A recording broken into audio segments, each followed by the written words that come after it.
अब इस फॉर्मेट को समझने के बाद अब एक क्वेश्चन हम करते हैं। इलस्ट्रेशन है टीएस ग्रेवाल में। Illustration 1। During the financial year 2023-24 Ashok had cash sales of 3,90,000 and credit sales of 1,60,000. His expenses for the year were 2,70,000, out of which 80,000 is still to be paid. Find out Ashok's income for 2023-24 following the cash basis of accounting.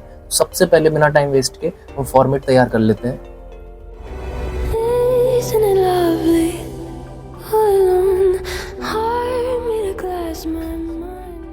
अब इसमें जो है सबसे पहले दो चीज़ें तो fix हैं, एक रेवेन्यू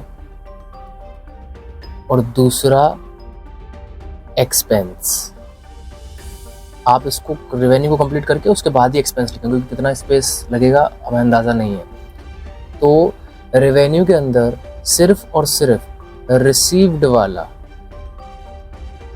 जो रिसीव हो चुका है, जो हम यहाँ पर देख चुके हैं कि रेवेन्यू में कैश बेसिस में क्या होता है, केवल रिसीव्ड होता है।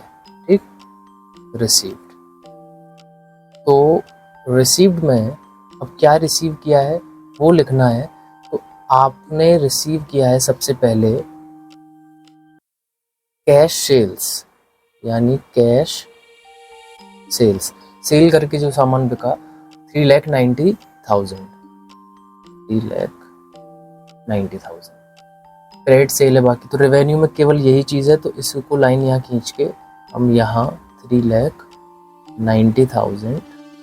ठीक, उसके बाद यहाँ पर एक्सपेंस में केवल पेड वाले, यानी ये तो हो गया इनफ्लो और ये हो गया आउटफ्लो, यानी पे में आप क्या कर रहे हो, इसमें his expense for the year 2,70,000, out of which यानी 2,70,000 के एक्सपेंस हैं, जिसमें से 80,000 अभी पेबल है, यानी पे नहीं किया है, still yet to be paid.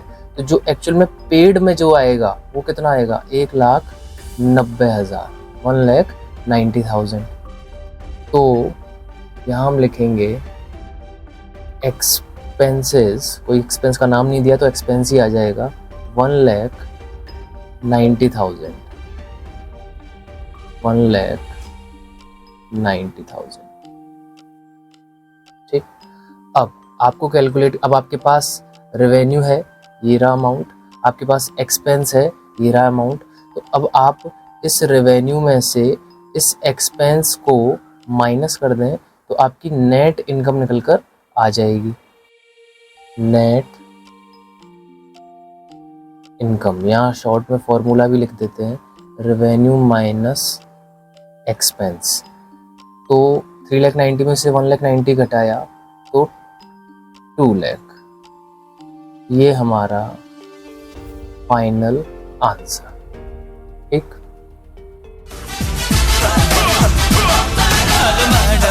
Hello madam,